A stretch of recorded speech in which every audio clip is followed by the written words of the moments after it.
This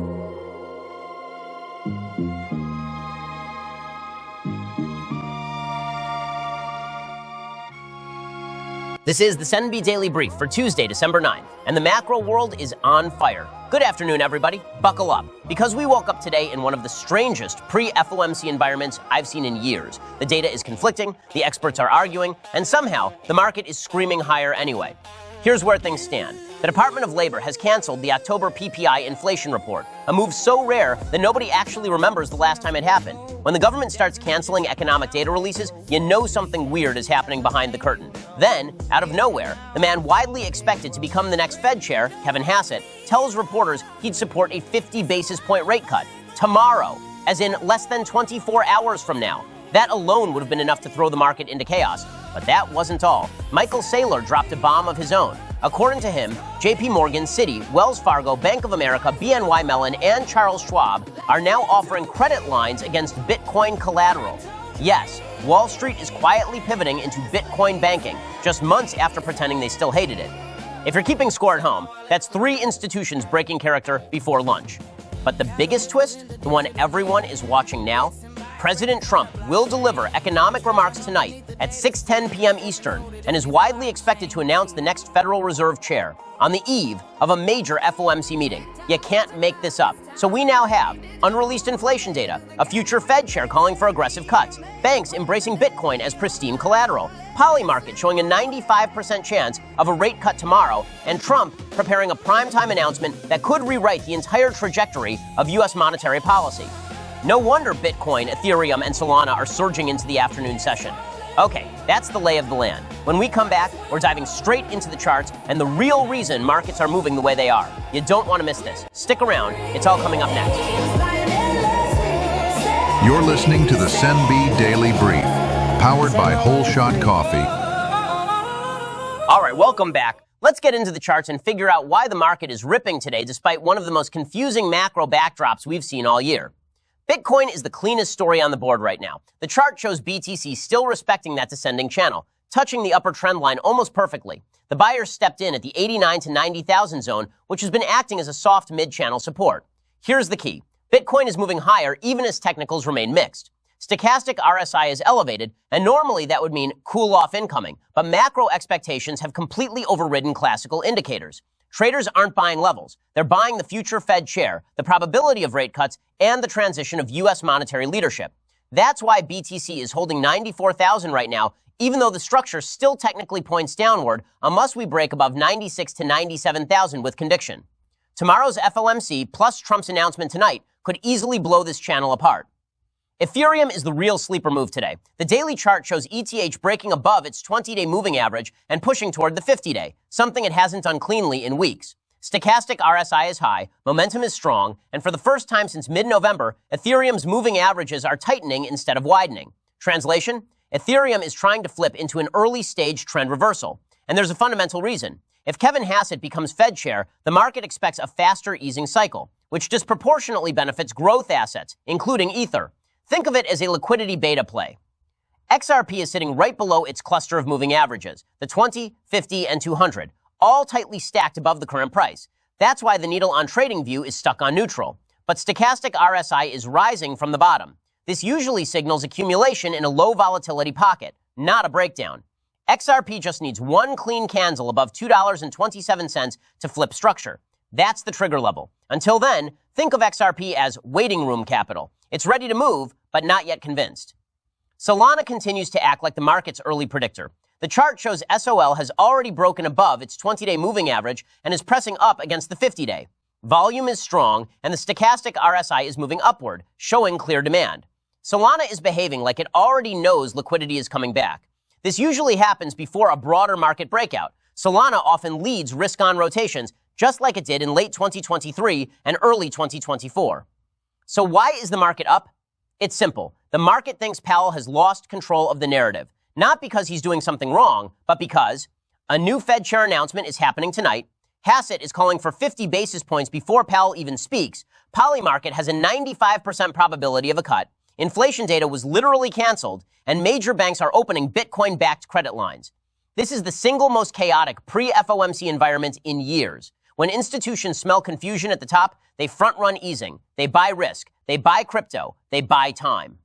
All right, that's the market picture. When we come back, we're diving into today's massive macro stories: the PPI cancellation, the Bitcoin as collateral banking shift, the next Fed Chair rumors, and Trump's economic announcement tonight. It's all coming up next after this. You're listening to the SENB Daily Brief, powered by Whole Shot Coffee. Welcome back, everyone. Before the break, we covered what the charts are doing. Now we're going to explain why. Because today isn't just another pre-FOMC day. It's a collision of stories that normally never happen at the same time. We're going to break these down one by one so you understand exactly why the market is moving the way it is. Let's start with the strangest headline of the day. The Department of Labor announced it is canceling the October Producer Price Index report, one of the core inflation metrics used by the Federal Reserve.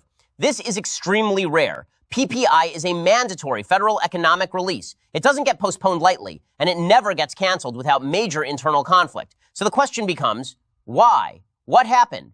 There are three possibilities the market is pricing in right now. Data error or reporting glitch. Happens occasionally, but the department usually clarifies quickly. The number was politically sensitive.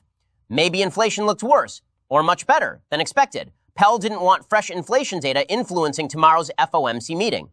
This is the theory traders are whispering. And remember, the Fed wants stable expectations. A surprise PPI number, hot or cold, would throw tomorrow's meeting into chaos. So instead, the data just disappears. Nothing inspires confidence in the economy quite like the government saying, we misplaced inflation. Next story. Kevin Hassett, widely expected to be Trump's pick for the next Federal Reserve chair, publicly stated that he would support a 50 basis point rate cut tomorrow. Not 25, not we'll see in January, 50. That is a direct contradiction of Jerome Powell's recent messaging. Powell has implied the Fed needs more data. Hassett is saying the opposite. He wants to move fast. This is the first time in modern history where a future Fed chair has signaled policy before the current chair holds a meeting. It means one thing. Markets now believe Powell is temporary. They're trading based on the next chair, not the current one. That's why Bitcoin, Ethereum, and Solana are ripping higher even with mixed technicals. Liquidity expectations flipped overnight. Michael Saylor lit up the morning feed with a bombshell. Major U.S. banks, JP Morgan, Citi, Wells Fargo, Bank of America, Charles Schwab, and BNY Mellon are reportedly opening credit lines backed by Bitcoin collateral. This is the thing Bitcoiners have predicted for 6 years. Here's why it matters. This lets institutions borrow without selling BTC and makes Bitcoin function like U.S. Treasury collateral. It also validates Bitcoin as a sovereign-grade asset, and it reduces forced selling during downturns. When the biggest banks in America quietly accept Bitcoin as collateral, it signals the real transition from speculative asset to financial infrastructure. This is exactly how the U.S. banking system normalized gold in the 1970s. Slowly, privately, and through credit markets first. Bitcoin just crossed that line today. All right, two major voices, Cathie Wood and Binance founder CZ, both stated on live broadcasts that the historical 4-year Bitcoin cycle is dead and we are entering a supercycle. What does that actually mean? Traditionally, Bitcoin's price action has revolved around the halving, roughly every 4 years. But once institutions dominate the market, halvings become less dominant. Liquidity cycles matter more. Bitcoin becomes correlated to macro policy, and major catalysts arrive randomly, not predictably.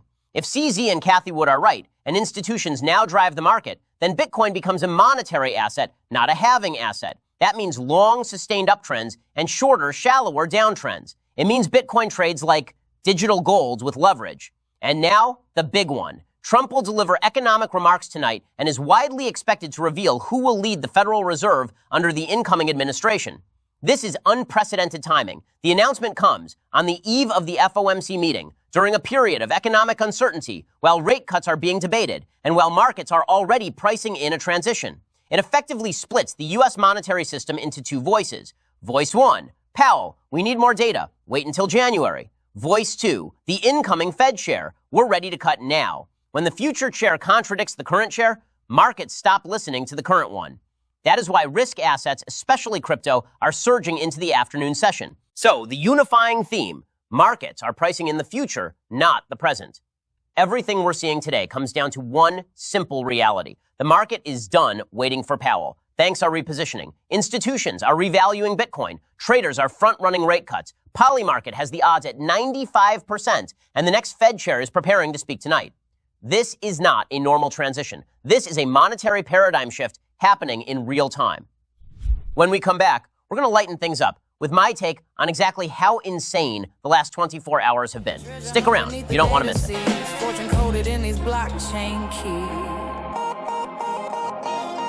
You're listening to the Sen B Daily Brief, powered by Whole Shot Coffee. Welcome back. For today's mini feature, I want to take a moment and acknowledge something important. A lot of you are out there wondering, why does the market feel absolutely insane right now? And the answer is simple. Because it is. Let's just walk through the last 24 hours like normal people. First, the Department of Labor wakes up and says, we've decided not to release the inflation report today, which is the economic equivalent of your accountant texting you, hey, we're not doing taxes this year. Don't worry about it. No explanation, no clarification, just, yeah, the inflation number, we're not going to do that one. Cool. Reassuring. Then, the man expected to become the next Federal Reserve Chair gets on camera and casually announces, oh, I definitely support a 50 basis point rate cut tomorrow. Tomorrow. Not next quarter. Not after a thorough review of economic conditions. Tomorrow. Meanwhile, Powell's in a corner somewhere practicing the phrase, we're waiting for more data, while the future Fed chair is speed-running monetary policy. And then, just in case this week wasn't weird enough, Michael Saylor comes out and says, oh yeah, by the way, every major American bank is now offering loans against Bitcoin collateral. Banks spent 15 years calling Bitcoin a scam. Now they're like, actually, do you want a line of credit with that? It's like the bully in high school asking the kid he used to shove into lockers for investment advice. But the cherry on top, Trump is expected to announce the next Federal Reserve Chair tonight, hours before Powell's big meeting. This is the first time in history the United States has sensibly had two Federal Reserves at the same time. One saying, we need to wait and see, and the other saying, cut rates now, let's go, chop, chop.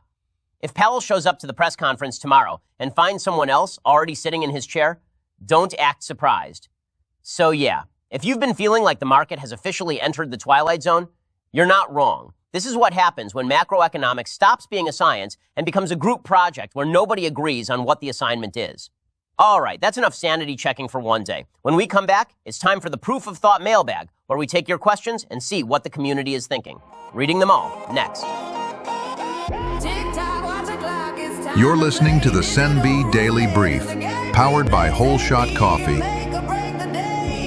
Welcome back. It's time once again for the Proof of Thought Mailbag, the segment where you send in your questions and I do my best to answer them without accidentally triggering an existential crisis about the financial system. Let's open the bag. First question is from Bond Yields Are Lies. Sen, if the government can cancel an inflation report one day before a Fed meeting, why do we pretend any of this is normal? Fantastic question. Short answer, we don't. This is the part of economics where the official explanation becomes, due to circumstances, things have occurred, and the market is supposed to just nod politely. The reality is simple. When the data contradicts policy, policy wins, even if that means the data takes an unplanned vacation. Okay, next question is from Hodler Since My Teens and asks, if Kevin Hassett wants a 50 basis point cut tomorrow, but Powell wants to wait, who does the market listen to? The same person you'd listen to in a horror movie. Whoever has the axe. Hassett is the likely future Fed chair. Powell is the current one. But markets don't price the present, they price the successor. So traders aren't asking, what will Powell do tomorrow? They're asking,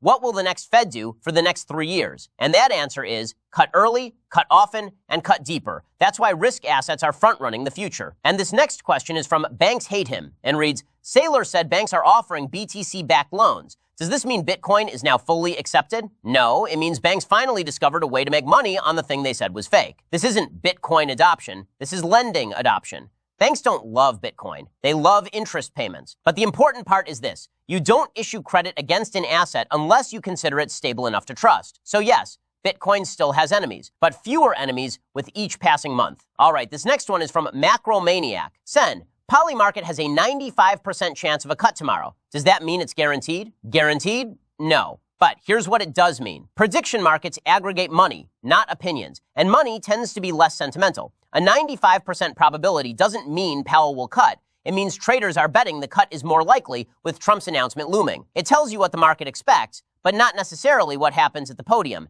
And that gap is where volatility comes from. This last one is from Still Learning TA. Sen, why are markets up today if everyone is confused? Because confusion is bullish. Markets hate clarity. Clarity leads to pricing. Pricing leads to stagnation. What markets love is disagreement, especially when the disagreement involves the Federal Reserve. Today's price action isn't about certainty. It's about possibility. When nobody agrees on the outcome, risk assets run toward the highest reward scenario. In this case, an early rate cut cycle and a new Fed chair ready to hit the gas. Great questions today. Thoughtful, sharp, and slightly concerned for the future of the economy, which, frankly, is the correct emotional tone right now. When we return, we'll go over today's project update, the SENB token, the channel analytics, and everything happening across the SENB ecosystem. Stick around. It's all coming up next.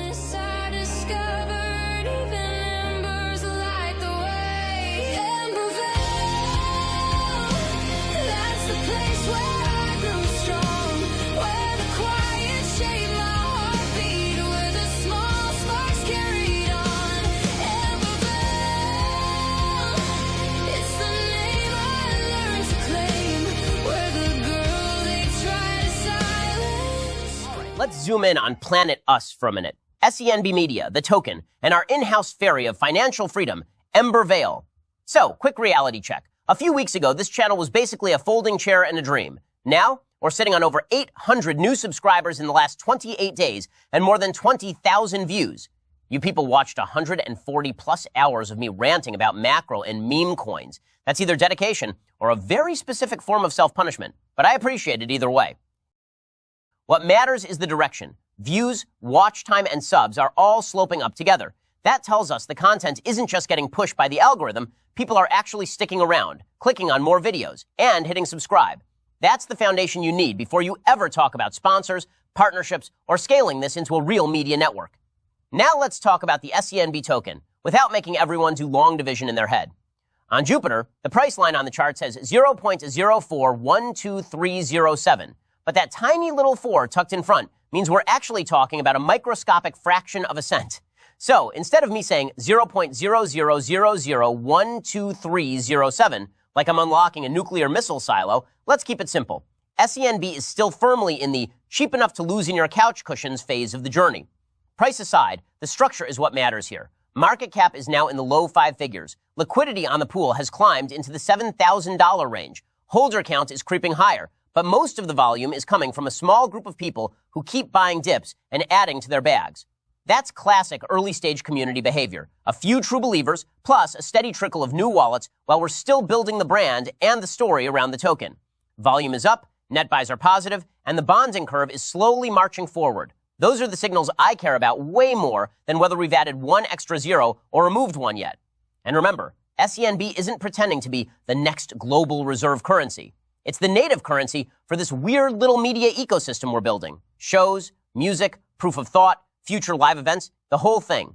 Speaking of the ecosystem, Ember Vale just keeps leveling up. Her single Ember Vale is now live on Spotify and Amazon Music, and as of today, it's rolling out on Apple Music and Pandora, plus the rest of that long tail of streaming platforms that quietly add up over time. Here's why this matters for you if you're holding SENB or just watching from the sidelines. Every time we push Ember onto a new platform, it's free discovery for the brand. People don't have to know what a bonding curve is. They just know they like the song. They see Ember Vale, SENB Media, and suddenly they're one click away from the channel, the show, and eventually the token. And you can already see it in the numbers. As Ember's music views climb, our channel views and subs climb with them. Same month, same upward curve. That's what a real network effect looks like in baby form.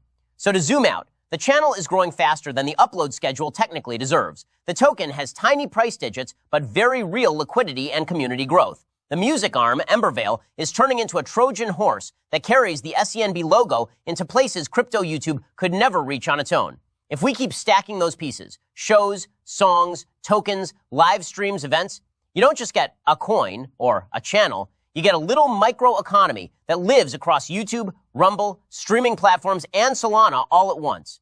All right, that's your SENB status report. Channel trending up, token quietly grinding, Ember casting spells on every streaming service that'll have her.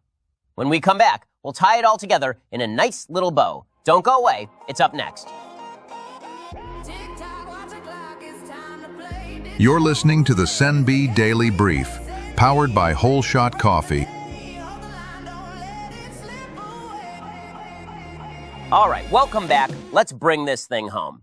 We opened today with a market that's basically acting like it just chugged an espresso and a pre-workout at the same time. Between the canceled PPI report, the incoming Fed chair talking rate cuts, Polymarket screaming 95%, and Trump set to announce the next Fed chair tonight, this is one of the most unpredictable macro environments we've seen in years.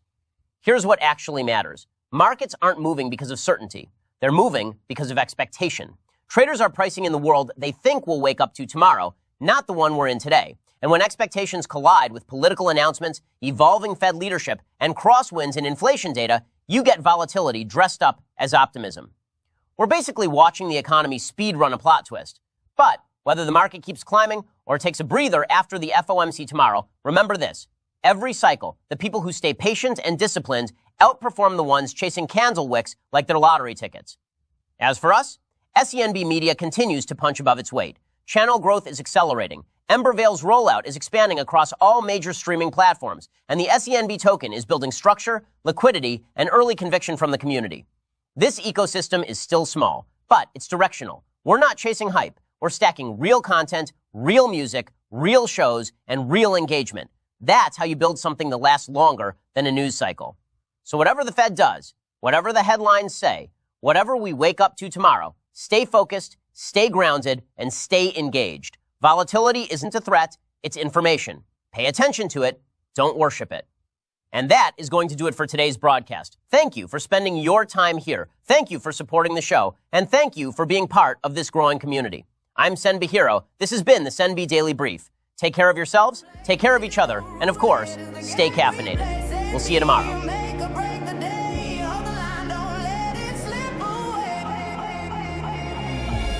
The Sen B Daily Brief is a production of Sen B'Hiro Media in collaboration with Whole Shot Coffee, coffee that fuels champion. Written and hosted by yours truly, Sen B'Hiro. Production editing and scheduling handled by Maya Valencia, who somehow keeps me on time, caffeinated, and occasionally polite. Original theme music composed and produced by Paul Hahn, the community legend whose beats hit harder than a Fed rate hike. Research support provided by the Sen B community. Proof that sarcasm and spreadsheets can coexist. For more shows, merch, and on-chain chaos, visit senbhiromedia.com. Thanks for tuning in. Stay caffeinated. And remember, if it's not in the brief, it probably wasn't bullish anyway. Set my wallet free.